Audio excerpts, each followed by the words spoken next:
श्रील प्रभुपाद की जय। भजन करेंगे अभी हम।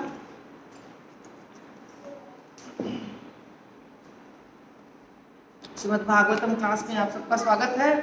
शांत होके कथा सुनेंगे, भजन करेंगे, ठीक है। जय माधव मदन मुरारी राधे श्याम श्याम श्याम। जय माधव मदन मुरारी राधे श्याम श्याम श्याम। जय केशव कलिमलहार राधे श्याम श्याम श्याम। जय केशव कलिमलहार राधे श्याम श्याम श्याम। जय माधव मदन मुरारी। ताली तो बजाइए,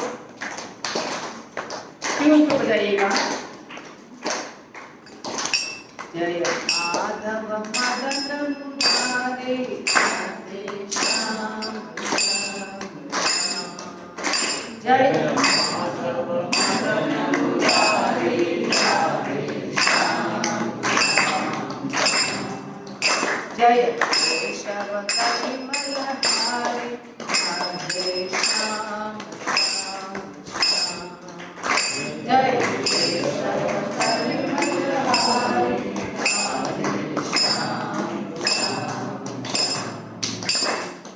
सुंदर कुंडल नयन विशाला गल सोहे वैजयंती माला। सुंदर कुंडल नयन विशाला गल सोहे वैजयंती माला। छवि बलिहारी राधे श्याम श्याम श्याम। माधव मदन मुरारी राधे श्याम श्याम। जय केशव कलिमलहारी राधे श्याम श्याम श्याम। केशव कलिमलहारी राधे श्याम श्याम श्याम। बाल बाल संग धेनु चराई बन बन रमत फिरे अधुराई। बाल बाल संग धेनु चराई बन बन रमत फिरे अधुराई। कांधे कामर कारी राधे श्याम श्याम श्याम। कांधे कामर कारी राधे श्याम श्याम श्याम। जय माधव मदन मुरारी राधे श्याम। जय केशव कलिमलहारी राधे श्याम श्याम। कबहु लुट लुट दिखायो, कबहु मधुबन रास रचायो। कबहु लुट लुट दिखायो, कबहु मधुबन रास रचायो। नाचत विपिन बिहारी राधे श्याम श्याम श्याम।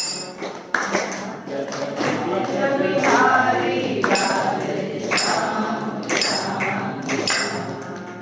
जय माधव मदन मुरारी राधे श्याम श्याम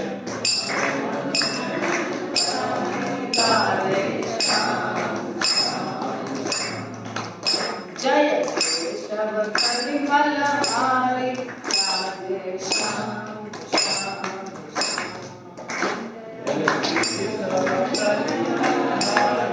राधे श्याम श्याम। एक दिन मान इंद्र को मारो, नभ ऊपर गोवर्धन छायो। एक दिन मान इंद्र को मारो, नभ ऊपर गोवर्धन छायो। नाम पढ़ो गिरिधारी राधे श्याम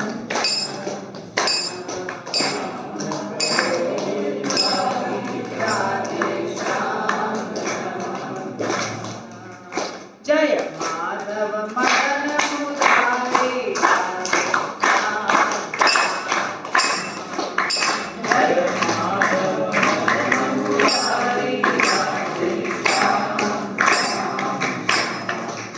जय केशव परिमल हारी राधे श्याम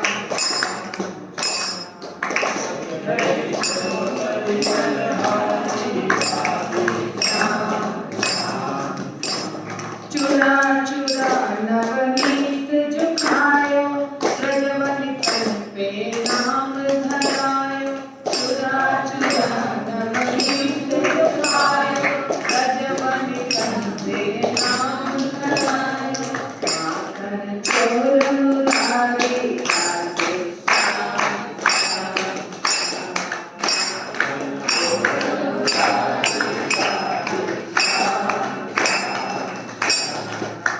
जय माधव मदन मुरारी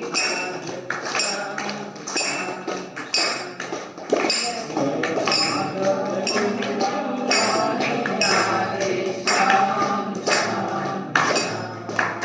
जय केशव परिमल हारी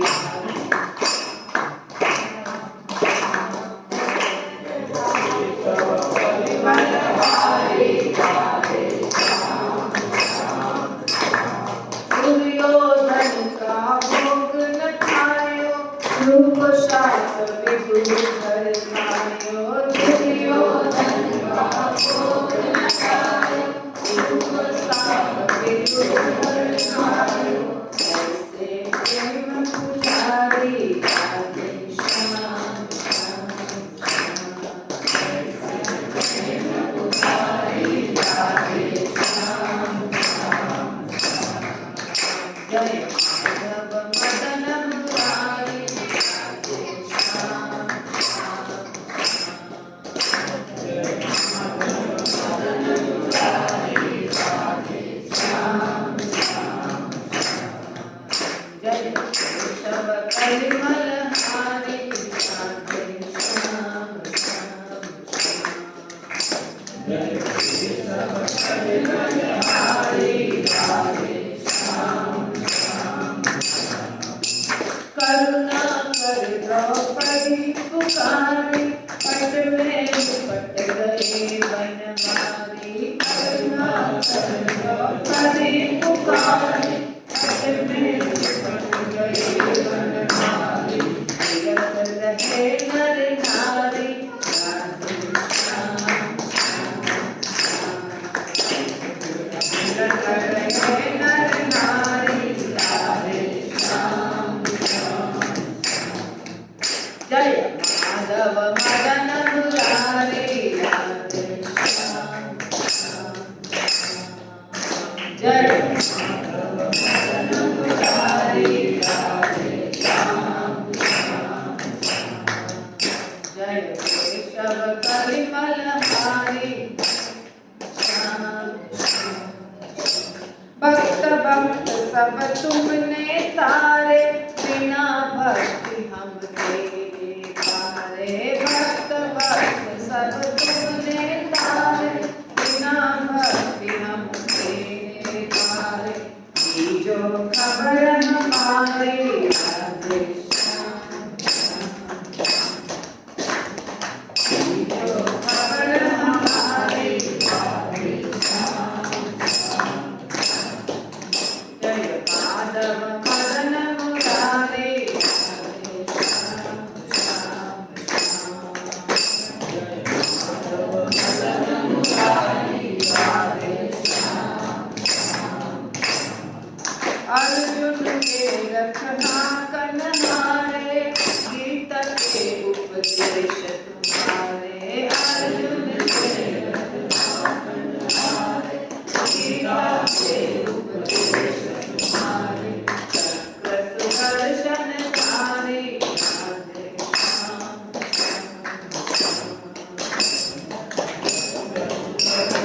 धारी राधे श्याम जय माधव मदन मुरारी जय Madhav Madan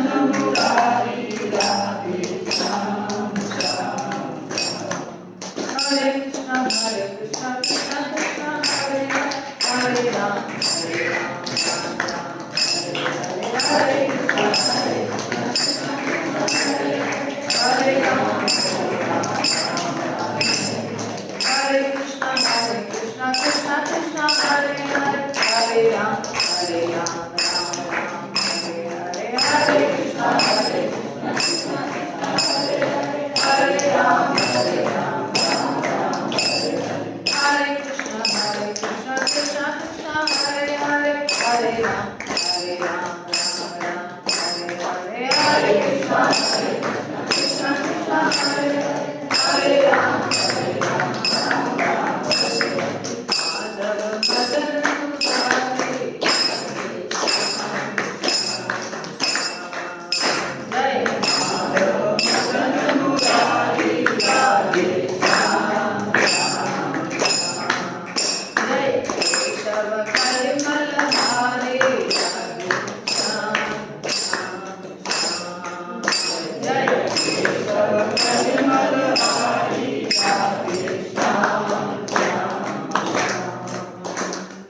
Sundar Kundal Nayana Vishala Gal Sohe Vaikuntikala Sundar Kundal Nayana Vishala Gal Sohe Vaikuntikala Nachariki Balihari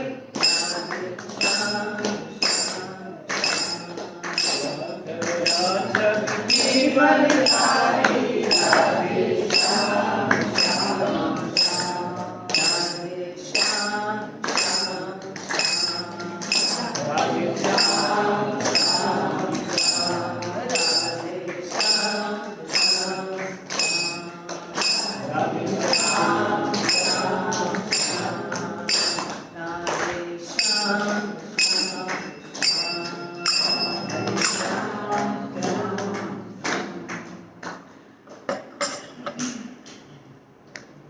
तो श्रीमद् भागवतम होगी भी कैंटो 3 अध्याय 7 श्लोक संख्या 17।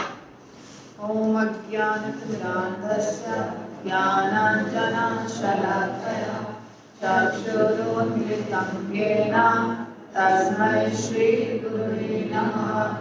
श्रीचैतन्यमनोभीष्टं स्थापितं येन भूतले स्वयं रूपः कदा मह्यं ददाति स्वपदान्तिकं।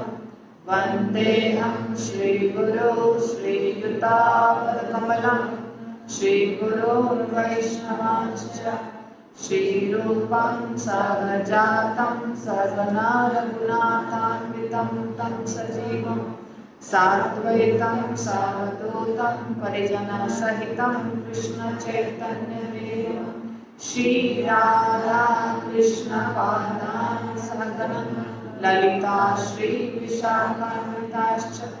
नमः ॐ विष्णुपादाय कृष्णप्रेष्ठाय भूतले श्रीमते भक्तिवेदान्तस्वामिनिति नामिने। नमस्ते सरस्वती देवी गौरवाणी प्रचारिणे निर्विशेष शून्यवादी पाश्चात्यदेशतारिणे। नमो महावदान्याय कृष्ण प्रेम प्रदायते कृष्णाय कृष्ण चैतन्य नाम्ने गौरद्विषे नमः। हे कृष्णा करुणा सिंधु दीनबन्धु जगत्पते गोपेश गोपिका कांत राधा कांत नमस्ते। तप्त कांचन गौरांगी श्रीराधे वृंदावनेश्वरी वृषभानुसुते देवी प्रणमामि हरिप्रिये। जय श्री कृष्ण चैतन्य प्रभु नित्यानंद श्री अद्वैत गदाधर शिवाचार्य गौरभक्त। हरे कृष्णा कृष्णा कृष्णा हरे हरे हरे राम राम राम हरे हरे।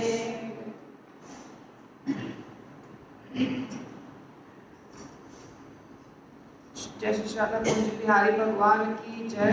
राधा वृंदावन चंद्र भगवान की जय। गौरताई भगवान की जय। जगन्नाथ बलदेव सुभद्रा सुदर्शन भगवान की जय। बालाजी भगवान की जय। अनंतकोटि वैष्णव वृंद की जय। वर्तमान आचार्य वृंद की जय। पूर्ववर्ती आचार्य वृंद की जय। श्रील प्रभुपाद की जय। गौरवानंदे हरि हरि।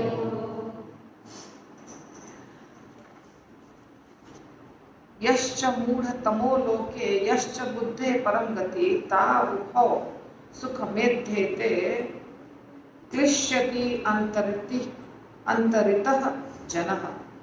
श्रील प्रभुपाद की जय। निकृष्टतम मूर्ख तथा बुद्धि के परे रहने वाले दोनों ही सुख भोगते हैं, जबकि उनके बीच के पुरुष भौतिक क्लेश पाते हैं। तो हमने देखा था पिछले क्लास में कि बद्ध जीवों का जो विक्षोभ होता है, यानी कि बद्ध जीव जो परेशान रहते हैं या मानसिक तौर पे वो अज्ञानता में रहते हैं। विक्षोभ का मतलब होता है डिस्ट्रैक्शन। तो उसका कारण है भगवान की बहिरंगा शक्ति। भगवान की बहिरंगा शक्ति के कारण हम सच बात नहीं समझ पाते हैं और जो चीज़ सच नहीं है उसको सच मान लेते हैं, है ना, और परेशान रहते हैं। तो यहाँ कह रहे हैं सुखदेव गोस्वामी में विदुर जी के और इनके बीच संवाद चल रहा है, मैत्रेय मुनि ना। तो कह रहे हैं कि दो प्रकार के लोग सुखी होते हैं। दो प्रकार के लोग सुखी रहते हैं। कौन प्रकार के? एक जो बहुत बुद्धिमान है, जो बहुत बुद्धिमान है, जिनको हर बात का पता है कि ये सच है, ये झूठ है, ये ज्ञान है, ये अज्ञान है, आत्मा, परमात्मा, भगवान, जन्म, मृत्यु, सब कुछ का जिसको ज्ञान है, वो सुख दुख से परे हैं और वो हमेशा सुखी रहते हैं। ठीक है। और दूसरा और एक कैटेगरी है जो सुखी रहता है। वो कौन पता है? जो एकदम बहुत बड़ा मूर्ख है। जो बहुत बड़ा मूर्ख है वो भी सुखी रहता है, क्योंकि उसको कितना भी कष्ट हो उसको सुखी लगता है। प्रभुपाद कहते हैं ना, ऊंट जो होता है वो कटीली झाड़ियों को खाता है। रेगिस्तान में कांटे वाले पेड़ होते हैं, पेड़ यानी पौधे होते हैं, झाड़ियाँ होती है, ऊंट उसको चबाता है और उसके कांटे से उसके मुंह के अंदर खून निकलता है और वो खून अपना खून ही पीता है, क्योंकि चबा रहा है तो खून निकलेगा और खून पिएगा और वो मीठा लगता है उसको और बहुत खुश होता है। तो जो मूर्ख होते हैं वो भी सुखी होते हैं और जो बुद्धिमान होते हैं वो भी सुखी होते हैं और जो बीच के होते हैं वो हमेशा परेशान रहते हैं क्योंकि बीच वाले को बहुत ज्ञान भी नहीं है और एकदम ज्ञान भी नहीं है, बीच बीच में है ना। तो मैं एक कथा सुनाऊं, छोटी सी बात है, वो कथा नहीं है, छोटी सी एक सच की बात है, कहानी, मतलब ज्ञानवर्धक। एक बार एक रथ जिसमें राजकुमारी थी और राजकुमारी की सहेली थी, वो कोई कारणवश भटक गया, बहुत दूर चला गया रास्ते से जहाँ उसको जाना था अपने महल पर। होता है ना, राजकुमारियाँ बगीचे में खेलते मिलते कूदते एंजॉय करते करते कहीं चली गई, दूसरे जगह बहुत दूर चली गई। तो एक व्यक्ति जो वहाँ पे कुटिया बुटिया जो मिला उसको, जो उसको नजर आया, जहाँ रात को दिया जल रहा था, तो वहाँ वो रथ रुक गया। तो वहाँ जो व्यक्ति था वो उनका स्वागत किया। तो एक रथ चलाने वाला था और ये दो लड़कियां थी। तो दोनों लड़कियों को वो खाना पीना कपड़ा सब कुछ दिया, क्योंकि वो समझ गया, बुद्धिमान व्यक्ति था, बहुत अमीर नहीं था, गरीब था, पर बुद्धिमान था। तो जब सब कुछ खाना पीना कपड़ा दिया, सुबह हुई, रात भर वो लोग समय बिताए, दोनों लड़कियां, राजकुमारी और उसकी दासी, एक दासी थी। दासियां भी सुंदर हुआ करती थी पहले के ज़माने में, दासियों के पास भी सब कुछ हुआ करता था, तो परंतु फिर भी दासी तो दासी है। तो सुबह जब हुई तो जो व्यक्ति थे जिनके घर में वो लोग रुके थे, वो बोले, राजकुमारी जी आप कैसे हैं, आप सोए रात को, आपको ठीक लगा मेरे घर में कुटिया में ऐसे कुछ? तो राजकुमारी ने कहा, और दासी को भी कुछ कहा, आप ये सेवा कर दीजिए राजकुमारी के लिए वगैरह वगैरह। तो राजकुमारी ने कहा, आपको कैसे पता कि मैं राजकुमारी हूँ और ये दासी है, आपको कैसे पता? पूछा राजकुमारी ने, तो बोला मुझे पता है, हमने तो आपको बताया नहीं। कपड़े लत्ते भी दोनों अच्छे पहने हुए हैं, कोई ऐसा दिख भी नहीं रहा है, क्योंकि राजकुमारी भी सिंपल थी, क्राउन वगैरह मुकुट वगैरह कुछ नहीं पहनी थी, सहेली की तरह खेल रही थी, दोनों सेम जैसे कपड़े लत्ते पहने हुए थे। तो बताया उस बुद्धिमान व्यक्ति ने कि दोनों का बिस्तर हमने एक जैसा लगाया था, और ये जो दासी थी पूरे नींद में सोई, पर आप छटपट करते रहे, क्योंकि थोड़ा सा भी जो बिस्तर में था ना ऊंच नीच, जैसे गरीब लोग के घर में बहुत मोटे गद्दे नहीं होते हैं ना, और राजकुमारी को तो गद्दे पर सोने की आदत थी, बहुत सॉफ्ट बेड पे, तो उसको रात भर नींद नहीं हुई। और ये व्यक्ति ने देख लिया, समझ गया कि ये तो है राजकुमारी, इसको तो मेरे बिस्तर पे नींद नहीं होगी, और ये है दासी, तो दासी को तो हर जगह हर स्थिति में आदत होती है। तो इतना बुद्धिमान व्यक्ति जो था, इतना बुद्धिमान था कि उसको समझ में आ गया। तो ये जो एक उदाहरण है, ये सिंपल बात नहीं है। एक बुद्धिमान व्यक्ति को आप देखिएगा, हमारे गुरु महाराज को भी मैंने देखा है ये चीज, और गुरु महाराज प्रभुपाद को भी के बारे में भी उदाहरण बताते हैं। जैसे कि हम शांत बैठे हैं, तो हमें इच्छा होती है ना लेक्चर शांत जगह पे हो लेक्चर। तो कभी कभी ऐसा होता है, एक बार हो रहा था राधा कुंज बिहारी में लेक्चर, और एक जगह का नल टैप जहाँ से टप टप टप टप पानी लगातार बह रहा था, गुरु महाराज को वो पानी डिस्टर्ब कर रहा था, क्यों टप टप टप टप बह रहा है। तो जो बहुत सूक्ष्म बुद्धि वाले होते हैं उनको थोड़ा भी डिस्टर्बेंस समझ में आ जाता है, और जो मूर्ख होते हैं वो तो नाली में भी सोते हैं, गंदगी में भी रहते हैं। रेलवे के प्लेटफॉर्म पे आप देखिएगा, एकदम नींद में सोए हुए, रेलवे के प्लेटफॉर्म पे नींद में सोए हुए, आराम से उनको नींद हो जाती है, कचड़े में पत्थर पे कहीं भी नींद हो जाती है, कोई तकलीफ नहीं होती है। तो बुद्धिमान जो बहुत हैं उनको तकलीफ होती है, और जो बहुत मूर्ख उनको तकलीफ नहीं होती है। जो बहुत बुद्धिमान है उनको ये लगता है कि वो परे रहते हैं, सुख दुख के परे, और जो बहुत मूर्ख होते हैं उनको इसलिए तकलीफ नहीं होती है कि उनको तो पता ही नहीं चलता है कुछ, और जो बीच बीच के होते हैं ना उनको तकलीफ होती है। जैसे वो राजकुमारी कैसी है, बीच बीच की, राजा के सारे गुण हैं, राजा के घर में रहने वाली है, लेकिन आध्यात्मिक स्तर से नहीं है ना, मतलब भौतिक सुख भोग की आदत है ना, तो भौतिक सुख भोग की आदत होने के कारण उसको तकलीफ हो रही है। तो ये समझने वाली बात है, हमें ऐसा नहीं समझना चाहिए कि अरे हम तो सुख दुख के परे हो गए, मतलब हम बहुत होशियार हैं। नहीं, बहुत मूर्ख भी होते हैं जिसको कुछ पता नहीं चलता है। बहुत बार ऐसा क्वेश्चन उठता है, इसलिए मैंने बताया। प्रभुपाद ने इसको ही थोड़ा सा बड़ा बताया। और सेम चीज, किंतु हे महोदय, मैं आपका कृतज्ञ हूँ, क्योंकि अब मैं समझ सकता हूँ कि यह भौतिक जगत सार रहित है। यद्यपि यह वास्तविक प्रतीत होता है, मुझे पूर्ण विश्वास है कि आपके चरणों की सेवा करने से मेरे लिए इस मिथ्या विचार को त्याग सकना संभव हो सकेगा। तो ये जो दुनिया है ये क्या है, मिथ्या है, ये सच नहीं है। विदुर जी कह रहे हैं ये सब कुछ, कि मुझे अब ये समझ में आ चुका है कि ये भौतिक दुनिया में कोई सार नहीं है, कोई अच्छी चीज नहीं है, कुछ एंजॉय करने वाली चीज नहीं है, कुछ दम नहीं है, बोलते हैं ना कुछ दम नहीं है, वैसे सार नहीं है, यानी कुछ तत्व नहीं है। यहाँ पर कोई ऐसी चीज नहीं है जिसके भरोसे हम जिए।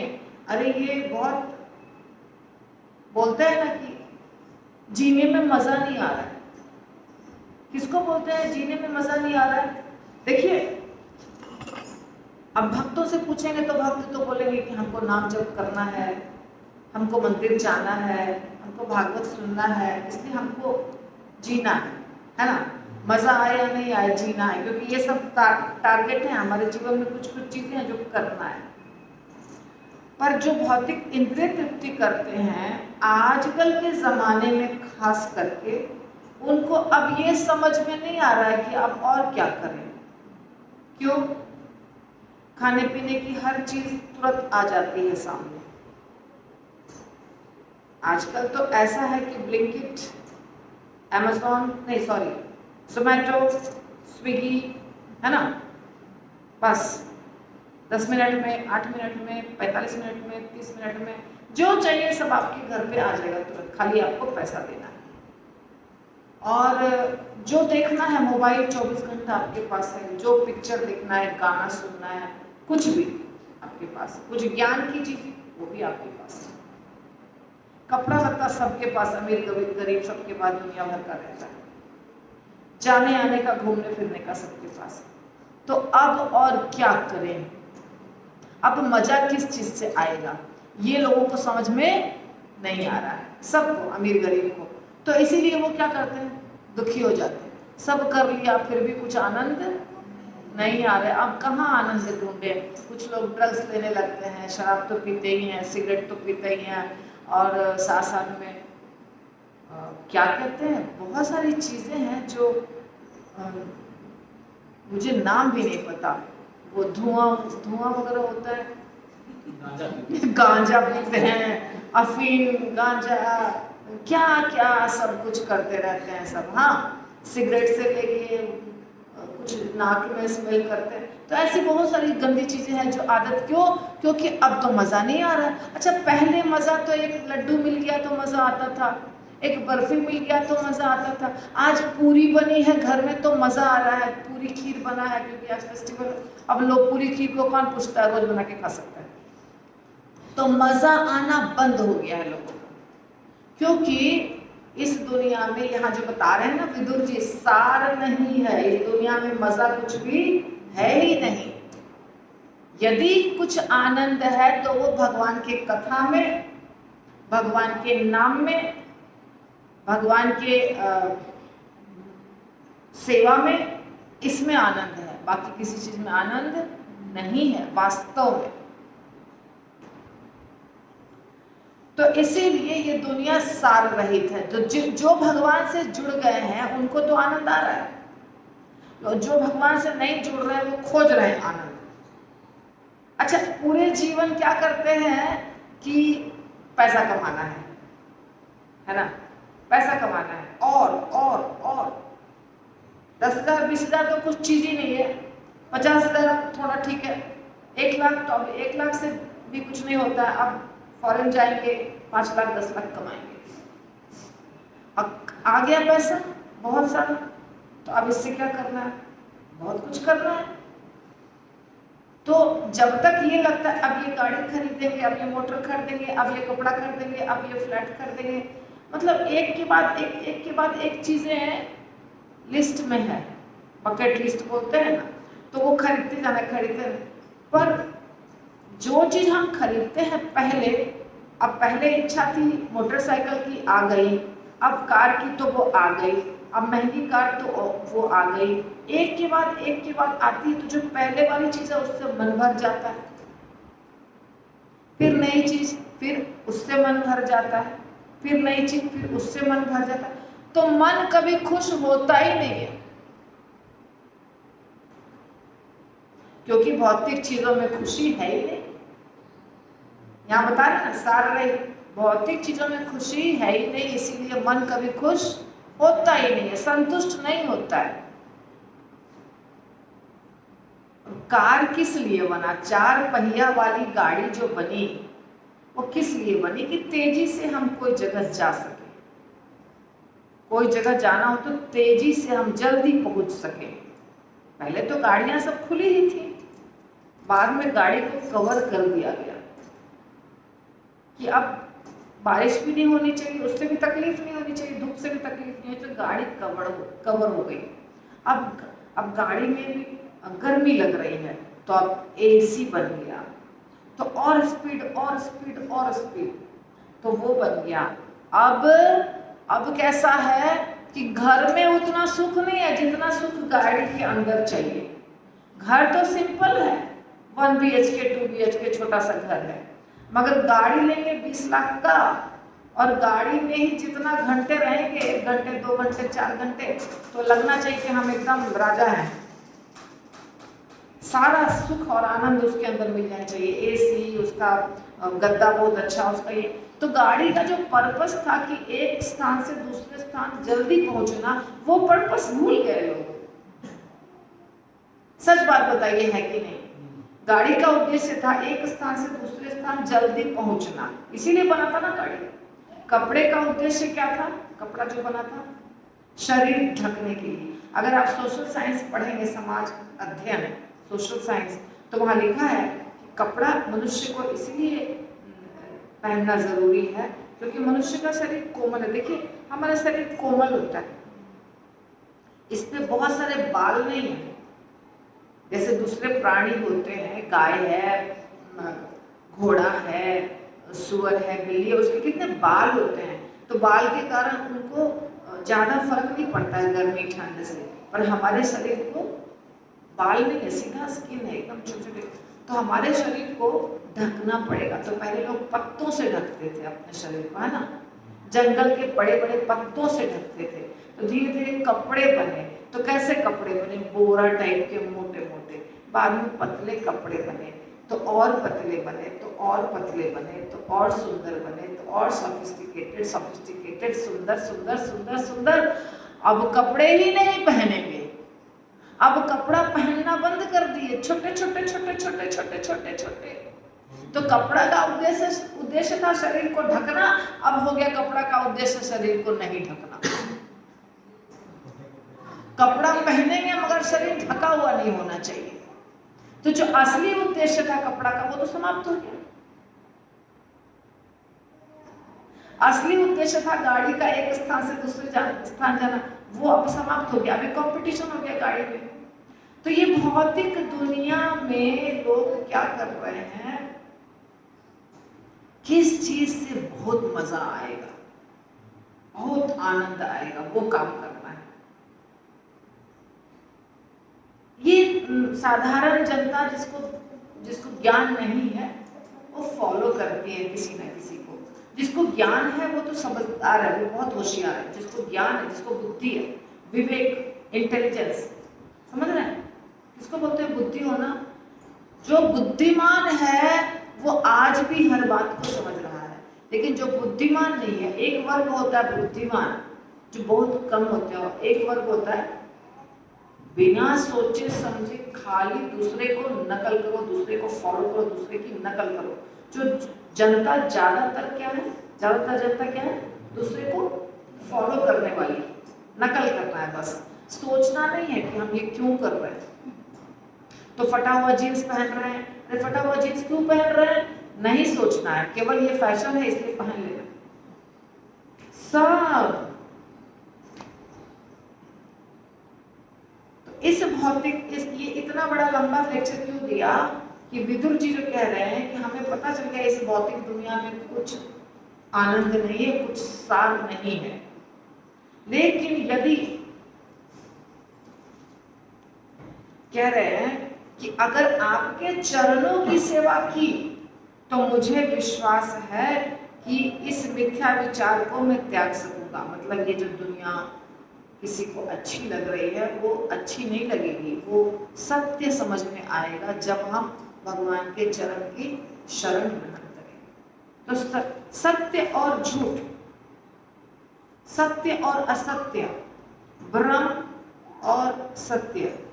भ्रम होता है एक चीज, भ्रम का मतलब क्या है? जहां पे सुख नहीं है, जहां पे खुशी नहीं है, जहां पे आनंद नहीं है, उसको ही आनंद समझ लेना। सत्य क्या है कि वास्तविक चीज को जानना। जैसे सिंपल बात है, देखिए पौष्टिक आहार सबको मालूम है ना, किसको कहते हैं पौष्टिक आहार? जिसमें कि ज्यादा तला छना ना हो, ज्यादा मसाला ना हो, कम कम तेल मसाला हो और उबला हुआ चीज हो, और उसमें न्यूट्रिशियस चीज़ें सारी हो, बची रहे, विटामिन, प्रोटीन, फैट, सब कुछ एक ढंग से हो। तो हर व्यक्ति को पता है कि ये चीज़ खाना हमारे लिए अच्छा है, सिद्धांत के तौर पे सब जानते हैं, है ना। पर बुद्धिमान व्यक्ति सच में वैसा खाते हैं, वो सिर्फ जानते नहीं है, वो सच में वैसा।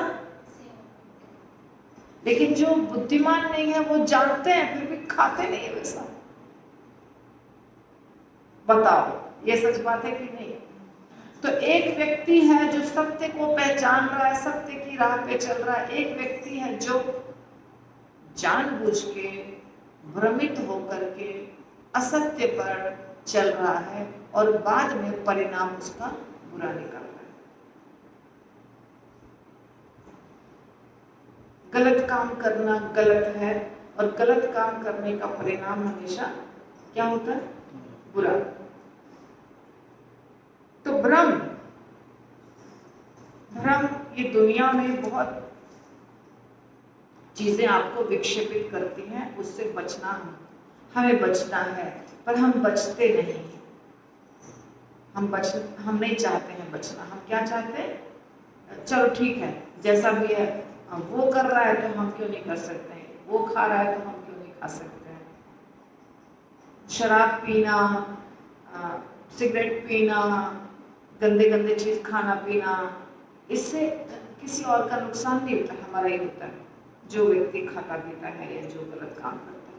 तो इसलिए बुद्धिमान व्यक्ति या सत्य को जानने वाला व्यक्ति गलत काम नहीं करता है, और जो भ्रमित रहता है हमेशा वो गलत काम करता है। ये सब कैसे समाप्त होगा? गुरु के चरणों की सेवा करने से मनुष्य उन भगवान की सेवा में दिव्य भाव उत्पन्न करने में समर्थ होता है।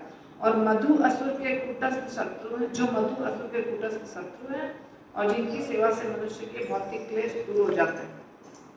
भगवान कृष्ण की सेवा करने से क्या होगा? हमारा सारा जो प्रॉब्लम है, जीवन की समस्या है, वो क्या हो जाएगी? समाप्त। आप सब भक्ति कर रहे हैं इतने सालों से, हम सब कर रहे हैं, ये नहीं कि आप और मैं अलग हैं, हम सब कर रहे हैं। 20 साल से भी कर रहे हैं ना कुछ लोग यहाँ पे, फिर भी मन शांत हुआ है? नहीं हुआ है। मन शांत हो गया, खुश हो गया, अभी बस कभी क्लेश नहीं होता है, बहुत कभी दुख नहीं होता, ऐसा होता है क्या? नहीं होता है, नहीं हो रहा है ना। तो जब नहीं हो रहा है तो इसका मतलब क्या है? हमें ढूंढना पड़ेगा कि हम कहाँ गड़बड़ हैं।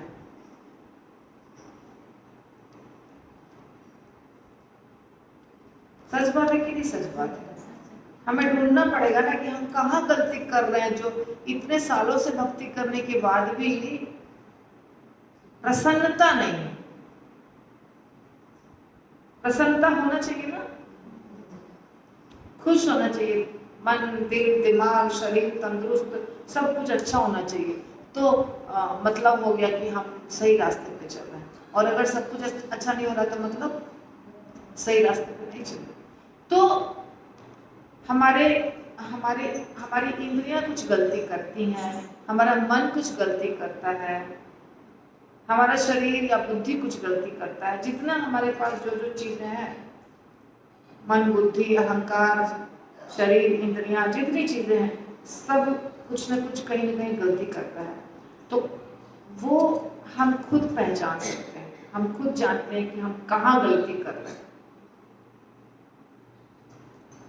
और उस गलती को क्या करना पड़ेगा? क्या करना पड़ेगा? सुधारना पड़ेगा। और सुधारने के बाद अपने आप क्या हो जाएगा? समस्या का समाधान हो जाएगा, खुशी मिल जाएगी। तो गलतियों को हम खुद ही जान सकते हैं पहली बात, और हम खुद ही सुधार सकते हैं, दोनों चीज। हाँ, सुधारने में मदद की जरूरत पड़ सकती है। अगर आप बुद्धि ठीक से नहीं काम कर रहा है तो हम किसी ऐसे व्यक्ति से पूछ सकते हैं जो ज्यादा समझदार है या ज्ञान है जिसके पास। लेकिन जब भी हमारे जीवन में क्लेश आता है, परेशानी आती है, दुख या तकलीफ आती है, तो उसके कारण को ढूंढना पड़ेगा और उस कारण को निकालना पड़ेगा।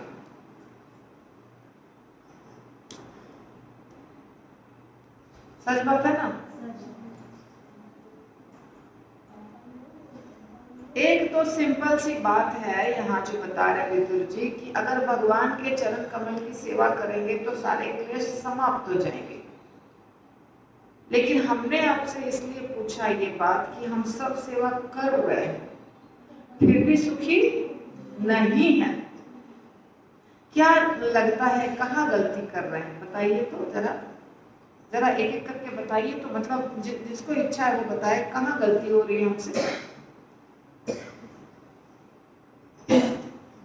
सेवा करें उसमें हेतु जरूरी है और कुछ चीजों के प्रति हेतु जो बीच का काम है। अभी भी हम निष्काम भाव से भगवान का सेवा नहीं कर रहे। हाँ प्रभु जी ने कहा कि हमारा कुछ अपना उद्देश्य होता है। भगवान की सेवा जब हम करते हैं तो निष्काम सेवा नहीं करते हैं, मतलब अपेक्षा रहती है। ठीक से सेवा नहीं करते, केवल ठीक से भक्ति नहीं करते, पूरी मन से नहीं करते, तभी अशांति निर्माण होती है। हाँ थोड़ा सा और क्लियर करेंगे क्या रहता है। अब देखिए यहाँ तो करीब 20-25 भक्त तो बैठे हैं ना, तो हर व्यक्ति का कुछ ना कुछ अनुभव है। तो हाँ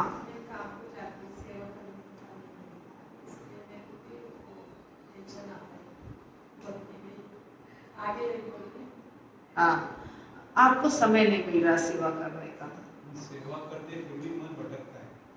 हाँ सेवा करते फिर भी मन इधर उधर घूमता है, इसकी वजह से क्योंकि तुम्हारा मन स्थिर नहीं है अभी तक भगवान की इच्छा है। ऐसा नहीं रहता है। सेवा में हम रहते हैं लेकिन मन भटकता है। मन भटकना तो उसका काम ही है, लेकिन उसको वापस लाना, वापस लाके फिर भी भटकता है। तो किसका मन है जो कि बिल्कुल प्रसन्न है? यहाँ पे जितने भक्त बैठे हैं उसमें किसका मन है जो बिल्कुल प्रसन्न है, कभी कोई चिंता नहीं, फिक्र नहीं? वो तो पिछले बार सुखी और दुखी में बैठे थे। सुखी और दुखी के ग्रुप का जो डिवीजन किया था, दुखी में बैठे थे वो। आप बिल्कुल प्रसन्न रहते? 2 महीने से बिल्कुल प्रसन्न है। महीने भटकता था। 2 महीने में क्या परिवर्तन हुआ, क्या किया है? चेंज कुछ लाइफ में चेंज किया 2 महीने से? खुश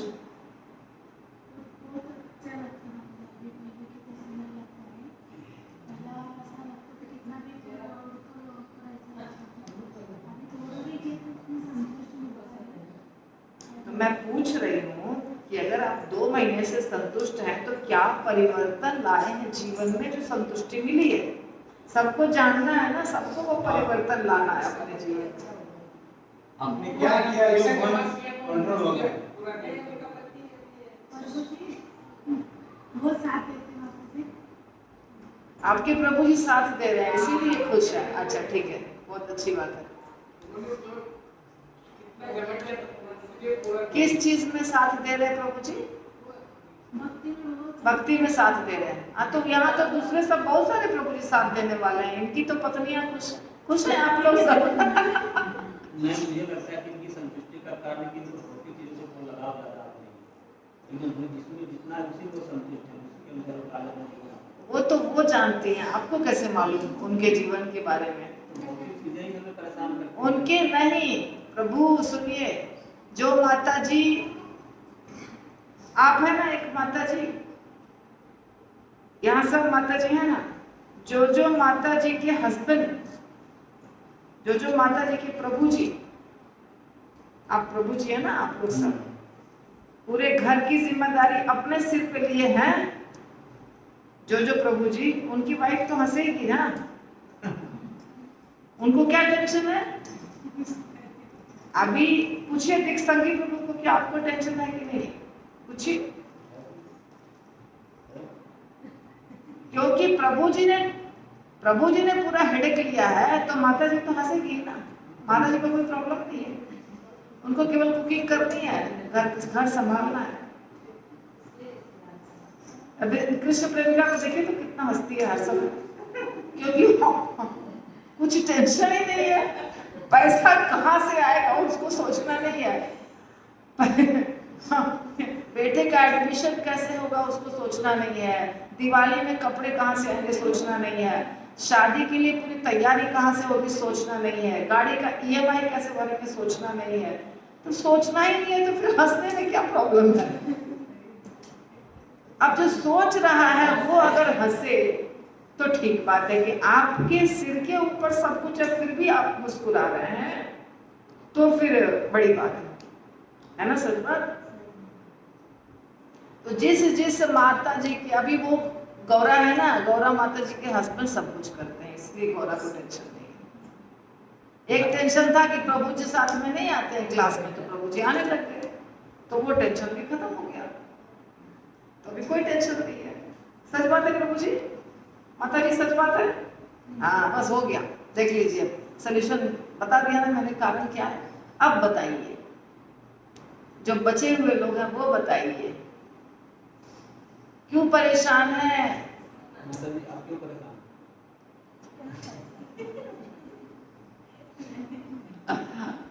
अब जो नहीं है उनको भी मत बोलिए परेशान, है ना। परेशानी का कारण क्या है देखिए। ऐसे तो प्रभु जी कितने सीनियर हैं, कितने सेवा भी कर रहे हैं उतने सालों से, फिर भी बोल रहे हैं मन भटक रहा है।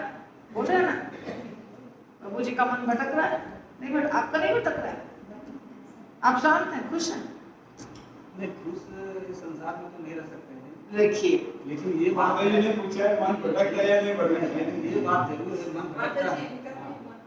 मन का स्वभाव ही है भटकना। लेकिन पहले की अपेक्षा एक बात में एक पहले की अपेक्षा अभी जितना समाधान जीवन में आया, जितना सुख आया, उतना पहले ऐसा नहीं था। पहले तो अंदर के जैसे रहते थे, अभी वो अंदर नहीं रहते। थोड़ा पहले से अभी बहुत परिवर्तन आ गया है, यही ना कहने का मतलब। जब हमारी परेशानी हमारी जिम्मेदारी तो नहीं, एक और कारण है, एक और कारण है, बहुत बड़ा कारण।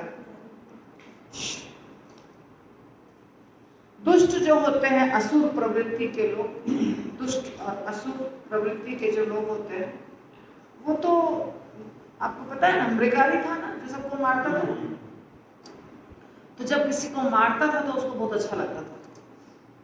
कोई चीखा, गला काट दिया ना तो गला काटते समय वो कितना चीखेगा। पूरा मारता भी नहीं था, आधा मारता था। और जब आधा मारता था तो उसको जान निकलने में तो टाइम लगेगा, तो उसको बहुत आनंद आता था। ऐसे भी लोग होते हैं दुनिया में। तो जो असुर प्रवृत्ति के लोग होते हैं, असुर प्रवृत्ति के लोग, उनको दूसरों को कष्ट देकर के अच्छा लगता है। लेकिन जब हम अच्छे बनने लग जाते हैं, मतलब पहले हम बुरे थे, अब हम भक्ति कर रहे हैं, तो अब हम अच्छे बनने के रास्ते में चल रहे हैं। तो अच्छे बनने के रास्ते में चल रहे हैं और हमको पता है कि ये बुरा है, ये कार्य बुरा है, ये चीज बुरी है, और फिर भी हम उसको नहीं छोड़ पा रहे हैं। बुरे कार्य को नहीं छोड़ पा रहे हैं, बुरे वचन को नहीं छोड़ पा रहे हैं, बुरी आदतों को नहीं छोड़ पा रहे हैं, पर हम पहचान रहे हैं कि ये बुरी चीजें हैं। तो जब तक उसको छोड़ेंगे नहीं, सुख और शांति नहीं मिलेगी। क्योंकि आप कर भी रहे हैं और मन कह रहा है कि गलत है। हम गलत कर भी रहे हैं और मन कह रहा है गलत है, तो मन आपको सुखी होने ही नहीं देगा। जब तक नहीं पहचान रहे थे, गलती कर रहे थे और मजा आ रहा था, अब पहचान रहे हैं और गलती कर रहे हैं। जैसे बोलते हैं नाम अपराध, नामाभास और शुद्ध नाम। तो नाम अपराध के समय पता ही नहीं रहता स्टार्टिंग में, और नामाभास मतलब पता होने लगा, गलती हो रही है, गलती हो रही है। जब गलती हो रही है, पता हो रहा है और फिर भी हम गलती छोड़ नहीं रहे हैं, तो मन बेचैन रहेगा। जैसे हमने आपको 4 गाली दे दिया, गुस्से में हमने आपको 4 गाली दे दिया, आपने सुन लिया या तो थोड़ा बहुत रिएक्ट किया, तो जो देने वाला है गाली, उसी समय से गाली देने के तुरंत बाद से ही वो परेशान हो जाता है, दुखी हो जाता है। उसका मन अशांत हो जाता है, और वो तब तक अशांत रहेगा जब तक उसके साथ अच्छा संबंध नहीं हो जाएगा। और अगर हम पूरे जीवन में ऐसे 50 और 100 लोगों के साथ किए हैं तो हम खुश कैसे हो सकते हैं? हो सकते हैं? हम नहीं हो सकते खुश। खुश कौन होता है? जो किसी का बुरा कभी करता नहीं है, और अगर गलती से हो जाता है तो तुरंत माफी मांग लेता है। वो आदमी के पास रिएक्शन आया ही नहीं है। अब देखिए, एक आपको एग्जाम्पल बताती हूँ। हमने एक प्राणी को, बकरे को, मुर्गा को काटा। अब ये बकरा जो है, ये इसको तो बांध के रस्सी से रखा था और काट दिया। बकरा को तो मजा नहीं आ रहा था जब हमने काटा। मजा आ रहा था? नहीं। पर वो अपने को बचा नहीं सकता है, क्योंकि वो निरीह प्राणी है, रक्षा नहीं कर सकता है, कमजोर प्राणी है, रक्षा नहीं कर सकता है अपनी। तो हमने काट दिया, हमने बकरे को काटा। बकरा अपनी रक्षा नहीं कर सकता है क्योंकि वो कमजोर है, बंधा हुआ है। लेकिन जब हमने उसको काटा, उसके नजरों के सामने हम थे ना, काट रहे थे, तो बकरे के दिल से, नजर से, हृदय से क्या निकल रहा था मेरे लिए? बद्दुआ। पर वो कुछ कर नहीं सकता है। वो बद्दुआ हमको जीने देगा? नहीं। और अगर हमने 200, 400, 500, 1000 बकरे काटे हैं पूरे जीवन में, तो हम खुश रह सकते हैं? नहीं।